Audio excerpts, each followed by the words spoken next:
6వ తారీఖు ఒక ఇన్సిడెంట్ జరిగింది. ఒక పాప పైన, ఒక 12 ఏళ్ల పాప పైన చెరువుల కోసం వాళ్ళ తాతగారింటికి వస్తే 12 ఏళ్ల పాప పైన వస్తే అక్కడ ఉన్నటువంటి వ్యక్తి ఒక మానవ మృగం గౌస్ అనేటోడు ఆమెను ఏ విధంగా చేసిండు అంతా మనం చూసినాం. 10వ తారీఖు వరకు ఇది వెలుగులో రాలే. అంటే 10వ తారీఖు వరకు మనకు ఎవరికి తెలియదు ఇక్కడ. అర్థమైందా?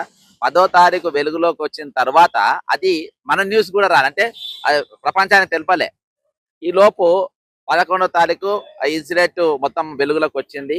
అక్కడ 24 అవర్స్ లోపు పోలీసు వాళ్ళు అరెస్ట్ చేసిండు ఆయన. ఒకసారి నేను సిఐ గారితో నిన్న ఫోన్లో మాట్లాడాను. అంటే నేనేం ఖాళీగా ఏం లేము, మేము సిఐ గారితో మాట్లాడి అసలు ఏం చేసిండ్రు, అక్కడ ఏమైనా తక్కువ అయితే మనం మాట్లాడు. ఒకసారి సిఐ గారు ఏం మాట్లాడారు వినిపించిన తర్వాత నేను తక్కిన దానిపైన మాట్లాడు.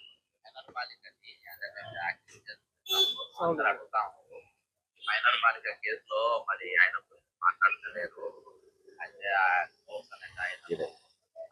సరైన సెక్షన్లు పెట్టలేదు సోషల్ మీడియా అంటే ఎవరు మాట్లాడతలేరు దాని గురించి అని సోషల్ మీడియాలో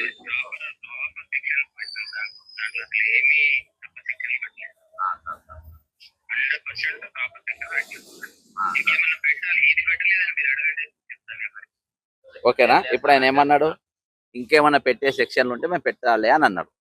ఇక్కడ ఇక్కడ నా బాధ ఏంటంటే ఈ రాష్ట్ర బీజేపీని చూస్తే నా బాధ అనిపిస్తుంది, వాళ్ళని చూస్తే సిగ్గు అనిపిస్తుంది వాళ్ళకి.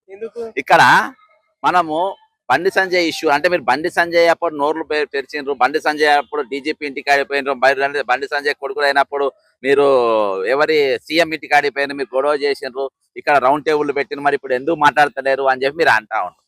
ఇవాళ ఒక మామూలు ఒక వాచ్మ్యాన్ వాళ్ళ మనవరాలు బండి సంజయ్ కొడుకు ఒకడేనా? గౌస్ అనేటోడు గతంలో బీఆర్ఎస్ కార్యకర్తగా పనిచేసిండు. దాని తర్వాత కాంగ్రెస్ పార్టీ అధికారంలో వచ్చిన వాళ్ళు కాంగ్రెస్ లో చేరిండంట. ఆ స్థానిక కార్పొరేటర్ ఒకడు పట్టుకొని కొన్ని సెక్షన్లు, అంటే నాకు తెలిసిన తర్వాత నేను సీఏకి ఫోన్ చేసిన మీరు ఇచ్చిన వారు అయితే పట్టుకొని ఆ సెక్షన్లు తగ్గించే ప్రయత్నం చేసినట. సీఏ గారు ఇంట్లో అసలు సవాలే లేదు, ఇది ఒక మైనర్ బాలికను సంపనికి చూసి పైనకెళ్ళి ఎత్తేసిండ్రు, కాలు చేతులు ఇరిగినాయి కాబట్టి సవాలే లేదు, ఇంట్లో ఎవరు చెప్పినా ఇలా వినేదే లేదని చెప్పారు. తర్వాత పొంగిలేటి శ్రీనివాసరెడ్డి ఫోన్లో మాట్లాడిండు, తుమ్మల నాగేశ్వరరావు ఇదే నిమ్స్ హాస్పిటల్కి వచ్చిండు, పరామర్శించి పోయిండు. ఇప్పుడు ప్రభుత్వం ఇంట్లో ఇది ఇక్కడ జరిగింది. ఇక్కడ మరి మనం బండి సంజయ్ కేసులో చూద్దాం. బండి సంజయ్ చేతుల బాధితురాలు ఉన్నదో బాధితురాలు తరపున ఎవరు నిలవాలే, బాధిత తరపున ఏ పొన్నం ప్రభాకర్ పోయి పరామర్శించలే, లేకుంటే ఎవరైనా కాంగ్రెస్ ఎంపీలు పోయి పరామర్శించలే, కాంగ్రెస్ మంత్రులు పరామర్శించలే. ఆ అమ్మాయిని ఒంటరిగా చేసిండ్రు. ఒంటరిగా చేసి ఈ రోజు బీజేపీలో మాట్లాడే వీర వనితలందరూ కూడా ఈ రోజు ఒంటి కాల మీద ఆమె మీద లేచిండ్రు. 2 చేతులు కొట్టుకుంటేనే సప్పట్లు వస్తాయని చెప్పి మరి వాళ్ళు అవమానపరిచిండ్రు ఒక అమ్మాయిని. ఈ విధంగా వాళ్ళు బయటికి రాలేని పరిస్థితులలో అసలు ఇక బీజేపీ వాళ్ళు రోడ్ల పైకి వచ్చి జనాల ముఖాలు చూపలేని పరిస్థితులలో వాళ్ళు వచ్చిండ్రు. అరే వాళ్ళు వచ్చిండ్రు కాబట్టి ఈ రోజు వాళ్ళు మళ్ళీ పవన్ కళ్యాణ్ రంగంలో దింపిండ్రు. ఇక్కడ ఏదో కేసు అని దింపి డైవర్షన్ చేసి వాళ్ళ కొడుకు బెయిల్ అప్లై చేయించుకున్నారు. ఇప్పుడు మళ్ళా జనంలో పడి తిరుగుతా ఉన్నాడు. ఇంకా డైవర్షన్ చేయడానికి మీనాక్షి నటరాజన్ కూడా ఎంటర్ చేసి ఆమె బండి సంజయ్ తీసుకుపోయి అక్కడ ఇచ్చింది. అంటే వ్యవస్థలు కాంగ్రెస్ పార్టీ బండి సంజయ్ కొడుకును కాపాడానికి, బండి సంజయ్ని హీరో చేయడానికి వ్యవస్థలన్నీ ఆయనకు మద్దతు తెలిపింది. మేము ఒక అభాగిరాల తర నిలబడ్డాం. అబ్బా మేము ఎవరి తరపు నిలబడ్డాం? నేను గాని, పృథ్వీ గాని, రఘు గాని, మా చెల్లె గాని, మేము మన అందరం ఎవరితో నిలబడ్డాం? ఒక అమ్మాయిని టార్గెట్ చేసి వాళ్ళు ఎమ్మడి పడ్డారని ఆమె మీద ఉల్టా కేసులు, ఆమెనే దోపిడీకి గురైంది, ఆమె మీద కరీంనగర్ లో ఎఫ్ఐఆర్ చేసి ఎక్స్టార్షన్ చేస్తుంటని, ఆమెనే మందు తాగుతుంది, డ్రగ్స్ తాగుతుందని ఎన్నెన్నో అబంధాలు వేసిండ్రు. ఈ రోజు ఆయన ఎప్పుడైతే ఇవన్నీ తలొగ్గిన తర్వాత పోలీసులు ఏమో రేవంత్ రెడ్డి ఏమో మేము అరెస్ట్ చేసినామంటారు, బండి సంజయ్ ఏమో మేము తీసుకుపోయి సరెండర్ అయినామన్నారు. ఈ వల్ల ఏది కరెక్ట్ ఏది రాంగో ఇయాటి వరకు ఎవరు ఖండించలే. ఆయన తప్పు చెప్పిన నేనన్నాడు, ఈయన తప్పు చెప్పిన ఆయన అన్నాడు. కాబట్టి మేము ఒక ప్రత్యేకమైన పరిస్థితులలో అభాగ్యురాయలు ఒక్కనైనప్పుడు మేము నిలబడ్డాం. ఈ రోజు అమ్మాయికి ప్రభుత్వం మద్దతుగా ఉన్నది.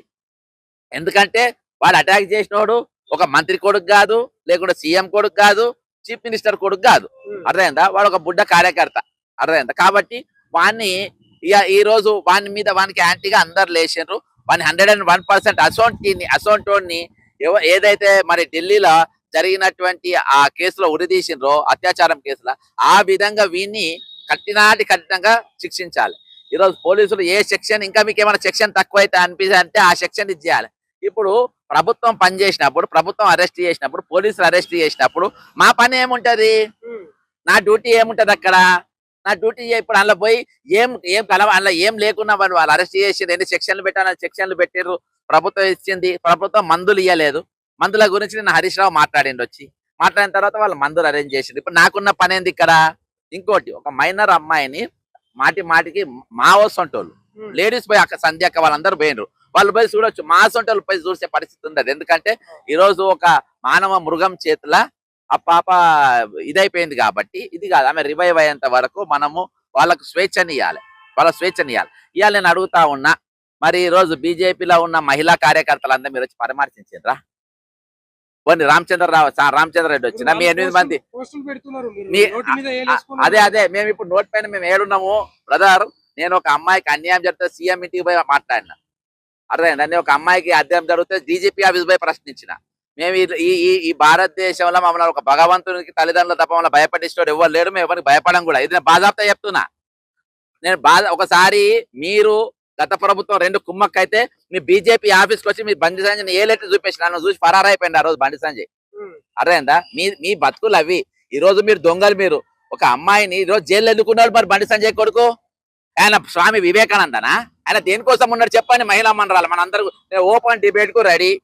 ఈ కేసు మేము ఎందుకు రాలేదు, ఆ కేసులు ఎందుకు కొట్టాము అనే దానిపైన మేము ఓపెన్ డిబేట్ కు రెడీ. ఈ రోజు మీరు గెలికి దండించుకుంటుండ్రు. అర్థమైందా? ఫస్ట్ పాయింట్ ఏంటంటే ఆ సబ్జెక్ట్ లో మీరు బయటికి రాలే. ఎవరైనా సరే నేను ఇవాళ చెప్తున్నా కదా, కాంగ్రెస్ పార్టీ కార్యకర్త అయినా కానీ వాడు కాంగ్రెస్ లో చేరిన అయినా కానీ పొంగిలేటి వచ్చిండు. అర్థమైందా? నమస్తే. పొంగిలేటి వచ్చిండు. మన ఎవరు తుమ్మల నాగేశ్వరరావు వచ్చిండు. పరామర్శించిన అందరు వచ్చారు. మరి మీ గాడి కొడుకు మీరు ఎటుపోయినారు? మరి మీరు రామచంద్రరావు అనేటి ఎటుపోయిండు? పేరు రామచంద్రరావు అనేటోడు ఇవాళ బీజేపీకి బండి సంజయ్ కొడుకు సంబంధం లేదన్నారు. బీజేపీ ఇది పార్టీ ఇష్యూ కాదన్నారు.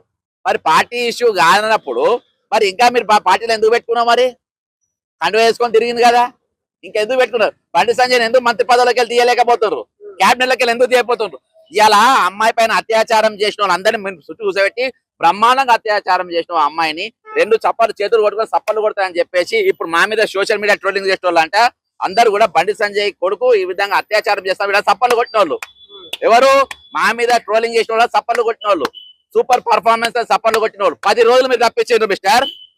10 రోజులు తప్పించి రామచంద్రరావు ఏమన్నా ఎందుకు మాట్లాడాలి? ఇవాళ దాకా అమ్మాయిని వెళ్ళి పరామర్శించిన బీజేపీ వాళ్ళు 8 మంది ఎంపీలు ఉన్నారు. ఇవాళ నేను ఛాలెంజ్ చేస్తున్నా, 8 మంది ఎంపీలు ఇక్కడ రావాలి, మీరు పరామర్శించాలి.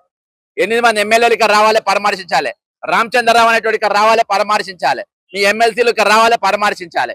ఈ రాష్ట్రంలో ఎక్కడ అత్యాచారం జరిగిన మీరు అక్కడ కనబడాలి. ఈ రోజు అత్యాచారాలకు అంబాసిడర్ ఎవరంటే మీరే, బీజేపీ నాయకులే. మీ నాయకులు మీరు చేసిన అత్యాచారం రాష్ట్రంలో ఎవరు చేయలేదు. ఈ రోజు చట్టం ఎప్పుడు తన పని తాను చేయదో, చట్టం ఎప్పుడు కళ్ళు మూసుకొని కూర్చుంటారో అప్పుడు మా సొంటలో వస్తాం. ఎవరు చేసినా వస్తాం, ఎంత పెద్దోడు చేసి వస్తాం. నువ్వు హోం మంత్రి ఉంటావు, ముఖ్యమంత్రి మద్దతు ఉంటాడు, ముఖ్యమంత్రి గారి కొడుకుని దాచిపెట్టుకుంటారు. 10 రోజుల దాకా ఈ రాష్ట్రంలో పోలీసులు వాడిని అరెస్ట్ చేయకుండా దాచిపెట్టే ప్రయత్నం చేసారు. అర్థమైందా? అప్పుడు మేము రంగంలో దిగినాం. 10 రోజులు తప్పించలేదా మీరు? 10 రోజులు మీ ఇళ్ళలో పెట్టుకోలేదా? ఆ పోరాడు ఒక స్కెచ్ చేసి ఒక రంగంలో దింపి ఆ పిల్లని ఒక పథకం ప్రకారం ఇచ్చేసి వాళ్ళందరి మీద కూడా ఎంత ట్రోలింగ్ చేసిండు. మీరు మనుషుల మీద బతుకుతున్నారు.